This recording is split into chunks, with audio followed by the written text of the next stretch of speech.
ஆண்டவருடைய நாமம் மகிமைப்படுவதாக. எனக்கு அன்பான தேவ பிள்ளைகளே, கர்த்தருடைய வார்த்தைக்காக எதிர்நோக்கி கொண்டிருக்கிற உங்களோடு கூட கர்த்தர் இந்த நாளில் தானே இடைப்படுவாராக. அவர் தம்முடைய சத்தியத்தின் பாதையிலே தம்முடைய ஜனத்தை ஆண்டவர் நடத்துவாராக.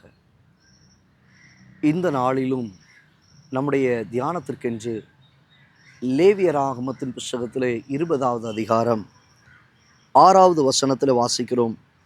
அஞ்சனம் பார்க்கிறவர்களையும் குறி சொல்லுகிறவர்களையும் பின்தொடர்ந்து சோரம் போக எந்த ஆத்துமா அவர்களை நாடுகிறானோ அந்த ஆத்துமாவுக்கு விரோதமாக எதிர்த்து நின்று அவனை தன் ஜனத்தில் இராதபடிக்கு அறுப்புண்டு போக பண்ணுவேன். ஆதலால் நீங்கள் உங்களை பரிசுத்தப்படுத்தி பரிசுத்தராயிருங்கள், நான் உங்கள் தேவனாகிய கர்த்தர். தேவ ஜனமே, இங்கே கர்த்தர் எதிர்த்து நிற்கிற ஒரு காரியத்தை நாம் பார்க்க முடியும். அஞ்சனம் பார்க்கிறவர்கள், குறி சொல்லுகிறவர்கள்.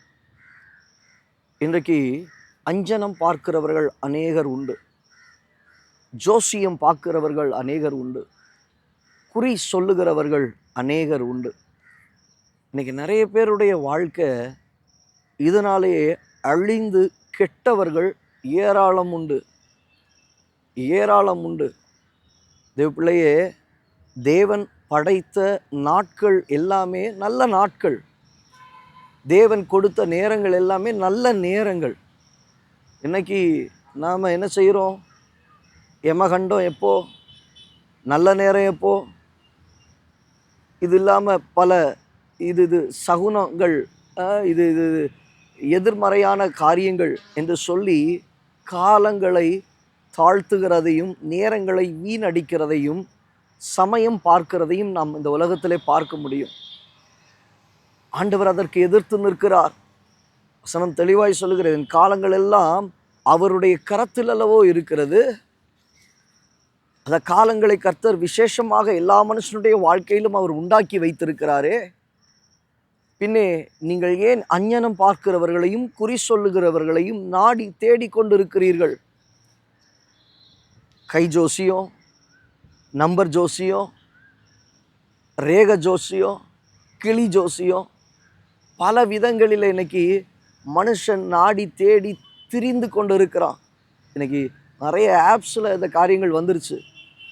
கிறிஸ்தவர்கள், இரத்தத்தினாலே கழுவப்பட்டவர்கள், இன்னைக்கு அநேகர் நீங்கள் இந்த தவறை பண்ணிக்கிட்டு இருக்கிறீங்க.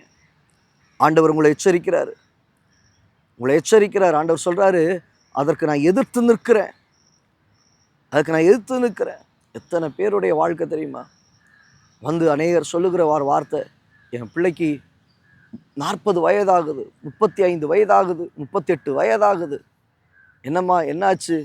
அவர்கள் சொல்லுகிற காரியம் தோஷங்கள் இருக்குது, அந்த காலங்கள் சரியாய் அவங்களுக்கு இல்லை. இதனாலேயே திருமணத்தை இவர்களாகவே காலம் தாமதங்கள் பண்ணி பண்ணி பண்ணி வாழ்க்கை முழுவதுமாய் சீரழிக்கப்பட்ட நிலைமை. எனக்கு தெரிந்த ஒரு சகோதரர், வயது 38, 40 வயது ஆகிவிட்டது. ஏம்மா இப்படி பண்ணீங்க? இல்லை, எங்கள் ஜோசியர் சொன்னார். அப்போது பின்பாக அவர்களுக்கு உட்கார்ந்து பேசி ஆண்டவரை பற்றி சொல்லி இரத்தத்தினால கழுவப்பட வைத்து பின்பு பார்த்தீங்கன்னா கிட்டத்தட்ட 6 மாத காலங்களுக்குள்ளாகவே கர்த்தர் சகலவற்றையும் நேர்த்தியாய் நடத்தி கொடுத்தார். இன்றைக்கு நன்றாய் இருக்கிறார்கள், கர்த்தருக்குள்ளே இருக்கிறார்கள். இதே போல் அநேகருடைய வாழ்க்கை. தேவ பிள்ளையே, இன்னைக்கு நீங்கள் செய்கிற வேலைகளில், பிஸ்னஸில் நல்ல நேரம் பார்க்குறீங்களா? டைம் பார்க்குறீங்களா? நாட்களை இப்படிப்பட்ட காரியங்களை ஏற்படுத்தி வைக்கிறீங்களா? வேண்டாம். ஆண்டவர் சொல்லுகிறார், அதை வெறுக்கிறேன். இன்றைக்கு உன்னை நீங்கள் பரிசுத்தமாக்கி கொள்ளுங்கள். நான் உங்களை பரிசுத்தப்படுத்துகிற கர்த்தர், தேவனாகிய கர்த்தர் உங்களை பரிசுத்தப்படுத்தி நடத்துவாராக. வீட்டிலேருந்து வெளியே இறங்கணும்னாலே அந்த அந்த நல்ல நேரத்தை பார்த்துட்டு தான் இறங்குவாங்க. சில நேரங்கள் அந்த மரண வீடுகளுக்கு போவேன், அங்கேயும் இந்த இந்த இந்த நேரத்துலேருந்து இந்த நேரத்துக்குள்ளே எடுங்க பாஸ்டர். அந்த நேரத்தில் கொஞ்சம் நான் தாமதம் பண்ணி லேட்டாக தான் எடுப்பேன். சில பேர் சொல்லுவாங்க, திருமணம் இந்த நேரத்துலேருந்து இந்த நேரத்துக்குள்ளே. சரி, உனக்கு நேரம் தானே, வெயிட் பண்ணு, உட்காரு. அவங்களே வரது லேட்டாக தான் இருக்கும். நம்ம மெசேஜ் கொடுத்து முடித்து அவங்களுக்கு ஜெபம் பண்ணி முடிக்கும் போது லேட்டாக தான் இருக்கும். தேவ பிள்ளையே, அப்போது இன்றைக்கி இப்படிப்பட்ட அஞ்ஞனம் பார்க்கிறவர்கள், குறி சொல்லுகிறவர்கள், இதற்கு பின்பாக நீங்கள் மனதளவில் பாதிக்கப்படுவீங்க, மறந்து போயிடாதீங்க. சரீர அளவில் பாதிக்கப்படுவீங்க, மறந்து போயிடாதீங்க. உங்கள் குடும்ப வாழ்க்கைகளில் நீங்கள் பாதிக்கப்படுவீங்க, மறந்து போயிடாதீங்க. நீங்கள் விழுந்துட்டீங்கன்னா உங்களை எழும்ப பண்ணுவதற்கு யாராலையும் முடியாதுங்க. அதே போல் தேவனுடைய பிள்ளைகளும் செய்கிற சில தவறுகள், தீர்க்கதரிசிகளை நாடி தேடி அவங்க என்ன சொல்கிறாங்க, என்ன காரியங்களை செய்கிறாங்க. தேவ பிள்ளையே, இந்த வசனத்தில் இல்லாத தீர்க்க தரிசனம் வேற ஒன்றும் இல்லைங்க. இந்த வசனம் தாங்க உங்களுக்கு தீர்க்க தரிசனம். வசனத்தை பிடிங்க, வார்த்தையை பிடிங்க, சொல்லுங்க, ஜெபம் பண்ணுங்க. அதன்படி கர்த்தர் உங்கள் வாழ்க்கையை நடத்துவார், செய்வார். குறி சொல்கிற மாதிரி தீர்க்க தரிசனம் இந்த நாளில், இந்த 4ஆம் தேதி, இந்த 10ஆம் தேதி, இந்த 20ஆம் தேதி, இந்த கணக்கெல்லாம் கிடையாது. கர்த்தருடைய பார்வையில் அதற்கு முன்பாகவே கர்த்தர் அற்புதம் செய்கிறவருங்க. அந்த நாளில் தான் அது ஒரு ஒரு வரமுறையை வைத்து அந்த நாளில் தான் செய்யணும்னு இல்லை. கர்த்தரால் என்றைக்கும் செய்ய முடியும். அவரை மட்டுப்படுத்தாதீங்க. தேவனாகிய கர்த்தர் உங்களோடு கூட இடைப்படுகிறார். உங்களை பரிசுத்தமாக்கி கொள்ளுங்கள். உங்களை இரத்தத்தினாலே கழுவ சுத்திகரிக்க ஒப்பு கொடுங்கள். கர்த்தர் உங்களை தூக்கி நிறுத்துவார். கண்களை மூடி ஜெபிக்கலாமா? நல்ல தகப்பனே, உடைய பிள்ளைகளுடைய வாழ்க்கையில் தேவனாகிய கர்த்தர் இந்த நாளில் தானே கிரியை செய்வீராக. சாபங்களை எடுத்து போடும்.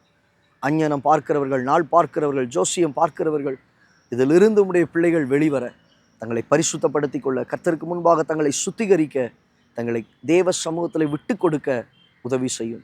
நான் உங்களை பரிசுத்தமாக்குகிற கர்த்தர் என்று சொன்னீர். இந்த நாளில் தானே உடைய பிள்ளைகளை பரிசுத்தப்படுத்துவீராக. உங்களுடைய வாழ்க்கையில் வரவேண்டிய நன்மைகளை தந்து ஆசீர்வதிப்பீராக. இயேசுவின் நாமத்தில் பிதாவே. ஆம் தேவ பிள்ளையே, அநேக நாட்களாய் காணப்படுகிற தடைகள், இது நிமித்தமாய் ஆண்டவர் அதை தடுத்து நிறுத்தி இருக்கிறார். இது எல்லாவற்றிலும் இருந்து வெளியே வந்து உங்களை பரிசுத்தப்படுத்த, இரத்தத்தினால் சுத்திகரிக்க ஒப்பு கொடுங்க. தேவன் உங்களை தூக்குவார், ஆசீர்வாதமாய் நிறுத்துவார், நன்மையை சுதந்தரிக்க உதவி செய்வார். God bless you. God bless you. God bless you.